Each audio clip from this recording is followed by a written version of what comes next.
Hello everyone. So today we are going to discuss about tense. So what is the tense?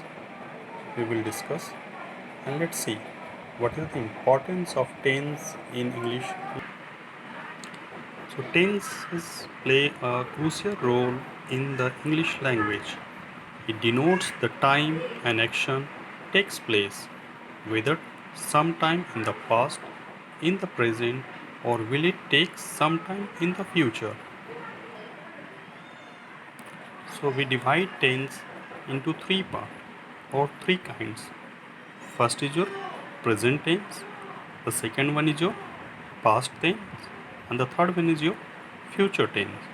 So generally we can say that tense has three kinds. Now present tense is not also get categorized in four subdivision. The first is your simple, second one is your continuous, third one is your perfect, and the fourth one is your perfect continuous. We say that's simple present tense, present continuous tense, present perfect tense, and the last is present perfect continuous tense. Now past tense is also divided in the same four category. The first is your simple, second one is your continuous, third one is your perfect, and the fourth one is your perfect continuous. We also say just like simple past tense, past continuous tense, past perfect tense, and the fourth one is past perfect continuous tense. Same way, the future tense is also divided into four subcategory.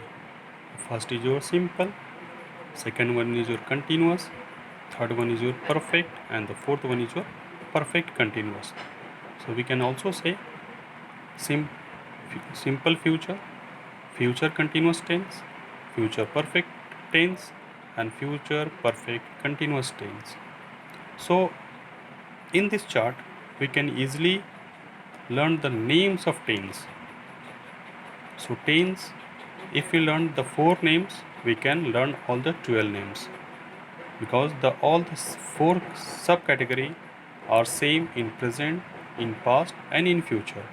So these are only the names of tense. Further we will study in the details about what are the function of these or where we can use these tense. Now let's see in details. Now we are we will discuss here simple present tense. So in simple present tense, what we do and where we use, we will see.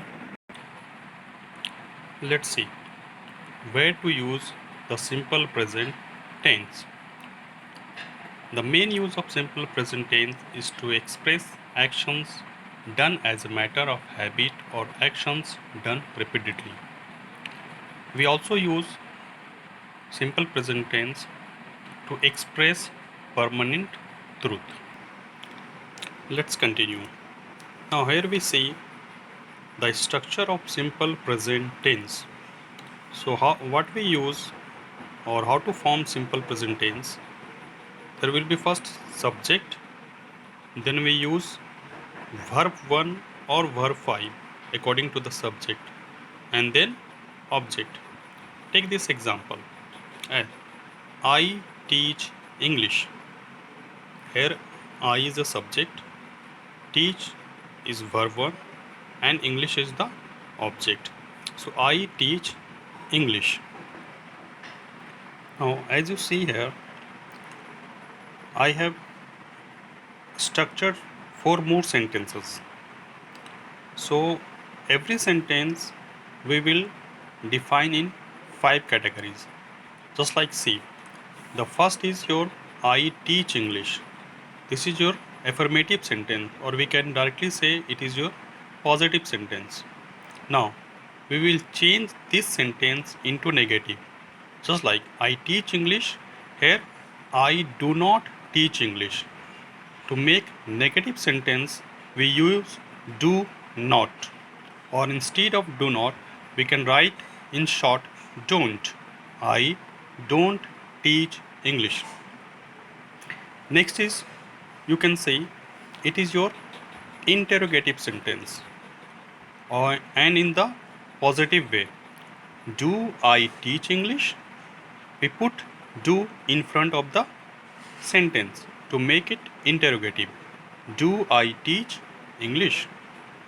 Next is your interrogative with negative form. Do I not teach English? We put do, then subject, then not. Do I not teach English? The last one is your question words. Sentence with question words. How to make questions. When do I teach English? When do I teach English? So here we use question words, then do, then subject, verb and object. So in this way we change all the sentence in this 5 format.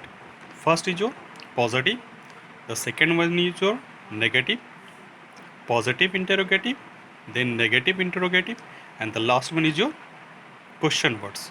So let's recall all these. Simple present tense. Structure means how to form the sentence. We first put subject, then verb 1, then verb 5, then object. Example: I teach English. I do not teach English. Do I teach English? Do I not teach English? When do I teach English? Let's take another example. As you have seen here, in structure I have mentioned subject plus verb 1 plus verb 5, subject plus verb 1 or verb 5 plus object. So the first example is your subject plus verb 1. Now see the second example. Here we have used verb 5. So whenever the subject is your third person singular, we always use verb 5. I repeat, whenever the subject is third person singular, we always use verb 5. See, he plays football. So he is your third person and singular. So I have used here he as a subject, plays as a verb 5, and then object as football. So he plays football. Now same as the previous, I have used and make this sentence in negative form. He does not play football. So here to make the sentence negative, we use does not. He does not play football. Again we see here that whenever we use does not, the verb comes in its original form. So he does not play football. To make it interrogative, does he play football? We use does in front of the sentence or in the beginning of the sentence. Does he play football? Next, does he not play football? This is your interrogative with negative form. The last one is your with question form, question words. Where does he play football? So again we can see this is your positive, this is your negative, this is your positive interrogative sentence, this is your interrogative with negative form, and the last one is your with question words. So all this sentence we learn in this 5 format. So whenever we want to write or whenever we want to say something or speak in this format, we will not face any problem like this. So let's recall. Simple present tense structure: subject plus verb 1 or verb 5 plus object. Example: I teach English. I do not teach English. Do I teach English? Do I not teach English? When do I teach English? Next example: he plays football. He does not play football. Does he play football? Does he not play football? Where does he play football. Okay, so this is your simple present tense. Thank you.